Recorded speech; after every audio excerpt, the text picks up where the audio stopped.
Mister ladies viewers அனைவருக்கும் வணக்கம். நான் டாக்டர் நித்யா, சித்தா பிசிஷியன். உடலில் இருக்கக்கூடிய பேட் கொலஸ்ட்ரால், கெட்ட கொழுப்பை குறைக்கக்கூடிய உணவுகள் என்ன? கொலஸ்ட்ரால் லெவல் நம்ம டெஸ்ட் பண்ணி பார்க்கும்போது நமக்கே தெரியும் டோட்டல் கொலஸ்ட்ரால் எவ்வளோ இருக்கு, எல்டிஎல் ஹெச்டிஎல் லெவல் எவ்வளோ இருக்கு அப்படின்னு பார்ப்போம். இதுல நிறைய பேருக்கு பேட் கொலஸ்ட்ரால் லெவல் ரொம்ப அதிகமா இருக்கும். 150, 180 இந்த மாதிரி பேட் கொலஸ்ட்ரால் லெவல் அதிகமாக இருக்கும்போது என்ன உணவுகள் எடுத்தால் நம்ம உடலுக்கு ஆரோக்கியத்தை தரக்கூடியது? இந்த பேட் கொலஸ்ட்ரால் என்ன செய்யுது நம்ம உடல்ல? பெரும்பாலும் இதயம் சம்பந்தப்பட்ட பிரச்சனைகள். ஒரு சிலர் நம்ம பார்ப்போம், உடல் பருமன் இருக்காது, நார்மலான ஒரு வெயிட்ல தான் இருப்பாங்க. ஸோ ஆனா டெஸ்ட் எடுத்து பார்க்கும்போது கொலஸ்ட்ரால் லெவல் அதிகமா இருக்கும். அதிலும் முக்கியமாக LDL cholesterol. LDL cholesterol level அதிகமாக இருக்கும்போது உடலில் நிறைய பாதிப்புகள் நமக்கு ஏற்படுது. இந்த எல்டிஎல் கொலஸ்ட்ராலை நம்ம எப்படிங்க நார்மலா கொண்டு வர்றது அப்படின்னு பார்க்கலாம். இதுல பொதுவாக நடந்து போயிட்டே இருப்பாங்க, ரொம்ப மூச்சு வாங்குது, அதிகமான வியர்வை. ஸோ கொலஸ்ட்ரால் இருக்கு அப்படின்னா அதிகமான வியர்வை வர்றது ஒரு முக்கியமான காரணம். இது நம்ம ரொம்ப கவனத்தில் தெரிந்து கொள்ள வேண்டிய ஒரு விஷயம். ஸோ அதிகமான வியர்வை நமக்கு வர ஆரம்பிக்கும். ஸோ இதை தொடர்ந்து பார்த்தோம்னா வியர்வையோடு சேர்த்து படபடப்பு, நெஞ்சில ஒரு படபடப்பு ஏற்பட்டுக்கிட்டே இருக்கும். அதுக்கப்புறம் சரியா டைஜஷன் ஆகல, அடிக்கடி புளித்த ஏப்பம் வருது, வயிறு உப்பசமாக இருப்பது, நாளுக்கு நாள் உடல் பருத்துட்டே போற மாதிரி இருக்குங்க. ஆனா ஸ்கின் ரொம்ப சாஃப்டா இருக்கு, தொழுன்னு இருக்கு, தொட்டு பார்த்தா ஏதோ பஞ்சு மூட்டையை தொடுற மாதிரி இருக்கு அப்படின்னு சொல்லுவாங்க. கொலஸ்ட்ரால் லெவல் அதிகமாக இருக்குதுன்னா இந்த மாதிரி இருக்கும். அவங்களுடைய கெயிட், வாக்கிங் ஸ்டைலே மாறிக்கிட்டே வரும். ஸோ நடக்கும்போது ஒரு அடி எடுத்து வைக்கிறாங்கன்னா, ரைட் லெக் எடுத்து வைக்கிறாங்கன்னா லெஃப்ட் சைட்ல உடம்பு சாயற மாதிரி இருக்கும். லெஃப்ட் லெக் எடுத்து முன்னுக்கு வைக்கிறாங்கன்னா ரைட் சைடு உடம்பு சாயற மாதிரி இருக்கும். லைட்டா சாஞ்சி சாஞ்சி நடப்பாங்க. ஸோ உடல் பருமன் அதிகமாக அதிகமாக நமக்கு நடையே மாற்றம் ஏற்படும். என்னன்னு கேட்டா, மூட்டுல வலி அதிகமா இருக்கு, தொடை பகுதி பெருத்திருச்சு, தொடைகள் ஒன்றோடு ஒன்று உராயிற மாதிரி இருக்கு.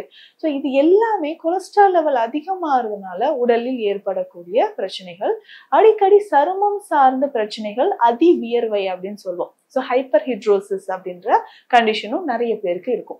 இப்போ இந்த கொலஸ்ட்ரால் லெவலை குறைப்பதற்கு ஒரு மாத்திரை டெய்லி நான் சாப்பிட்டுக்கிட்டே வரேங்க, ஆனா இந்த கொலஸ்ட்ரால் லெவல் எனக்கு குறைஞ்ச பாடு இல்லை அப்படின்னு சொல்லுவாங்க. இந்த கொலஸ்ட்ரால் லெவலை குறைப்பதற்கு மாத்திரைகளை தாண்டி உணவு முறைகள் ரொம்ப இம்பார்ட்டன்ட். ஏன்னா ஒரு 50 வயதிற்குள்ள நமக்கு கொலஸ்ட்ரால் லெவல் இருந்ததுன்னா ரொம்ப ரொம்ப எளிமையான முறையில கொலஸ்ட்ரால் லெவலை நம்மளால குறைக்க முடியும். ஆனா இதுவே கொஞ்சம் வயதான சமயத்துல நமக்கு கொலஸ்ட்ரால் லெவல் அதிகமாகுதுன்னு வச்சுக்கோங்களேன், கண்டிப்பாக நமக்கு வேற ஏதாவது ஹெல்த் இஷ்யூஸ் இருக்கும். சுகர் லெவல் அதிகமா இருக்கலாம், பிபி இருக்கலாம், ஆர்த்ரைட்டிஸ் பிரச்சனை இருந்ததுன்னா அவ்வளவுதான், நடக்கவே முடியாது, நமக்கு வாக்கிங் போக முடியாது, வெயிட் லாஸ் பண்ண முடியல. ஸோ இந்த மாதிரி இருக்கும். அப்போ ரொம்ப எளிமையாக நம்மளுடைய கொலஸ்ட்ரால் லெவலை எப்படி குறைக்கலாம்? கொலஸ்ட்ரால் லெவலை குறைக்கக்கூடிய லோ கேலரிஸ் இருக்கக்கூடிய உணவுகள் என்ன? இதற்கான அடிப்படையாக நம்ம பயன்படுத்தக்கூடிய மூலிகைகள் என்ன? இதையும் நம்ம பார்க்கலாம். சரி, இந்த கொலஸ்ட்ரால் லெவலை குறைப்பதற்கு ஃப்ரூட்ஸ் நமக்கு எந்த மாதிரி ஹெல்ப் பண்ணும்? இல்லைங்க வெஜிடபிள்ஸ் எப்படி? இது ரெண்டுமே எனக்கு செட் ஆகுது, ஏதாவது உணவு முறையில சொல்லுங்களேன் அப்படின்னு கேட்டீங்கன்னா பார்க்கலாம். ஸோ காலையில நம்ம என்ன பண்ணலாம்னா ஃப்ரூட்ஸை டயட்டாவே நம்ம எடுத்துக்கலாம். பிரேக்ஃபாஸ்ட்டுக்கு நம்ம லோ கேலரிஸ் இருக்கக்கூடிய ஃப்ரூட்ஸ் நம்ம சாப்பிடும்போது இதுல என்னென்ன கனிகள் நமக்கு இம்பார்ட்டண்டா இடம் பெறணும்? ஸோ நிறைய பேர் நம்ம என்ன பண்றோம் அப்படின்னு பார்த்தோம்னா, கிவி ஃப்ரூட் சாப்பிட்டேன் அப்படின்னு சொல்லுவாங்க, டிராகன் ஃப்ரூட் சாப்பிட்டேன். இது எதுவுமே தேவை கிடையாது. நம்மளுடைய நாட்டு கனிகளே நமக்கு உடல் எடையை குறைப்பதற்கு பயன் தரும். ஸோ சுகர் இருக்குன்னா அதற்கேற்ற மாதிரி இந்த பழங்கள் நம்ம எடுத்துக்கணும். சுகர் இல்லைங்க, கொலஸ்ட்ரால் மட்டும் எனக்கு இருக்கு அப்படின்னு சொன்னீங்கன்னா ரொம்ப சிம்பிளா இந்த ஃப்ரூட்ஸை நம்ம பயன்படுத்தலாம். ஸோ என்னென்ன ஃப்ரூட்ஸ் சாப்பிடலாம்னா, கொய்யா ரொம்ப சிறந்தது, நெல்லிக்காய் ரொம்ப சிறந்தது, டேட்ஸ் ரொம்ப ரொம்ப முக்கியமானது.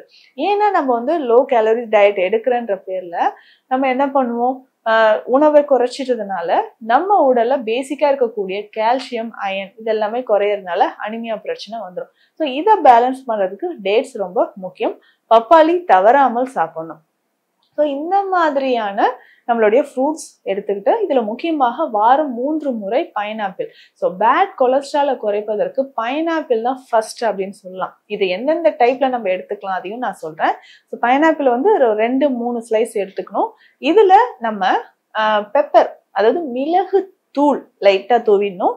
அதே மாதிரி கிராம்பு தூள் லேசா தூவிடணும்.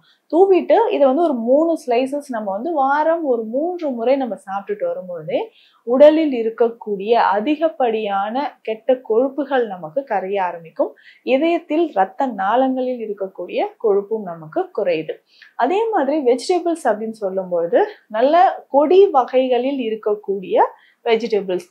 ஸோ இதுல வந்து பார்த்தோம்னா சுரைக்காய் ரொம்ப முக்கியமானது, வெள்ளை பூசணி, மஞ்சள் பூசணி, இது எல்லாமே நம்ம நல்லா வேக வைத்து, ஸோ காய்கறிகளை பொறுத்த வரைக்கும் ஆயில்ல ரொம்ப டீப் ஃப்ரை பண்ணாம வேக வைத்து அதை நம்ம சாப்பிட்டுட்டு வரலாம். இல்லை சாறாக எடுத்து நம்ம பருகிட்டு வரலாம். இதுல முக்கியமாக பார்த்தோம்னா நூல்கோல். ஸோ இந்த நூல்கோல், சௌச்சவ், இது ரெண்டுமே பேட் கொலஸ்ட்ராலை குறைப்பதற்கு ரொம்ப முக்கியமான காய்கறிகள். ஸோ இது காலையில எம்டி ஸ்டொமக்ல ஜூஸ் மாதிரியும் குடிச்சிட்டு வரலாம். ஸோ இப்படி குடிக்கும்பொழுது நமக்கு பேட் கொலஸ்ட்ரால் லெவல் குறைய ஆரம்பிக்குது. உணவு முறைகள்ல low calories low carb diet என்னென்ன அப்படின்னு பார்க்கலாம்.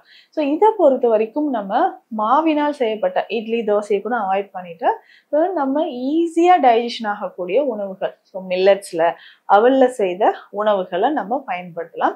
அதுக்கப்புறம் நம்ம ஒரு வேளையாவது நம்மளுடைய பாரம்பரிய அரிசி வகைகள் சொல்லலாம். கருப்பு கவுனி இதுக்கு வந்து ரொம்ப முக்கியமானது, மாப்பிள்ளை சம்பா ரொம்ப முக்கியமானது, பூங்கார் அரிசி இதுல செய்து நம்ம சாதமாக வடித்து நம்ம சாப்பிட்டுட்டு வரணும். இந்த மாதிரி பயன்படுத்தும் பொழுது நம்ம உடல்ல நார்ச்சத்துக்கள் வந்து அதிகமாக சேர்ந்து உடல்ல இருக்கக்கூடிய கெட்ட கொலஸ்ட்ராலை நமக்கு குறைக்க ஆரம்பிக்கும். இது கெட்ட கொலஸ்ட்ராலை குறைப்பதற்காக பயன்படுத்தக்கூடிய மூலிகைகள் என்னென்ன இதையும் நம்ம தெரிஞ்சுக்கலாம். ஸோ அப்படி மூலிகைகள் அப்படின்னு பார்க்கும்போது இதுல மஞ்சள் ரொம்ப சிறந்தது, சுக்கு ரொம்ப சிறந்தது. ஸோ இது எல்லாமே நம்ம தண்ணீர்ல போட்டோ இல்லை பால் குடிக்கும்போது அதுல சேர்த்தோ குடிக்கலாம். முக்கியமாக பூண்டு. ஸோ பூண்டு வந்து இது எப்படி நம்ம வெயிட் லாஸ் பண்றதுக்கு நம்ம யூஸ் பண்ணலாம் அப்படின்னா, பூண்டு வந்து ஒரு 4-5 பல் பூண்டை நல்லா பேஸ்ட் மாதிரி அரைச்சிடணும். பேஸ்ட் மாதிரி அரைச்சிட்டு 2 கிளாஸ் தண்ணீர்ல இந்த பூண்டு பேஸ்ட்டை அதனோட சேர்த்துட்டு நல்லா கொதிக்க வைக்கணும். ஸோ இதை ஃபில்டர் பண்ணிட்டு இதுல கொஞ்சம் எலுமிச்சை சாறு, தேன் கலந்து குடிக்கணும். ஸோ நிறைய பேர் வந்து பாலில் வேக வைத்து பூண்டு சாப்பிட்றேன்னு சொல்லுவாங்க. நைட்ல வந்து நான் வேற மாதிரி பூண்டை வந்து தண்ணீர்ல வேக வச்சோ இல்லை பாலில் வேக வைத்தோ அந்த பூண்டு சாப்பிட்றேன்னு சொல்லுவாங்க. ஆனா இதை தினந்தோறும் காலையில நம்ம பயன்படுத்தலாம். தினந்தோறும் இல்லைனாலும் டைம் கிடைக்கும் போதெல்லாம் நம்ம மாலை நேரங்கள்ல கூட இந்த மாதிரி பயன்படுத்தலாம். ஒரு 5 பல் பூண்டு போதுமானது. ஸோ தண்ணீரை நல்லா கொதிக்க வச்சு வடிகட்டிட்டு எலுமிச்சை சாறு, தேன் கலந்து குடிச்சுக்கிட்டே வந்தோம்னா ரத்த நாளங்கள், வெரிகோஸ் வெயின் நிறைய பேருக்கு இருக்கும். ஸோ இதை வந்து சரி செய்யறதுக்கு நமக்கு பயன்படுது. ஸோ ரத்த நாளங்களில் இருக்கக்கூடிய கெட்ட கொழுப்பு நமக்கு கரையிறதுக்கும் பூண்டு பயன்படுது. ஸோ தொடர்ந்து இதை நம்ம வந்து ஃபாலோ பண்ணிக்கிட்டே வந்தோம்னா உடல்ல இருக்கக்கூடிய கெட்ட கொழுப்பு நமக்கு குறைய ஆரம்பிக்கும். ஆரோக்கியமான வாழ்க்கையும் கிடைக்கும். மீண்டும் அடுத்த பதிவில் சந்திக்கலாம். நன்றி.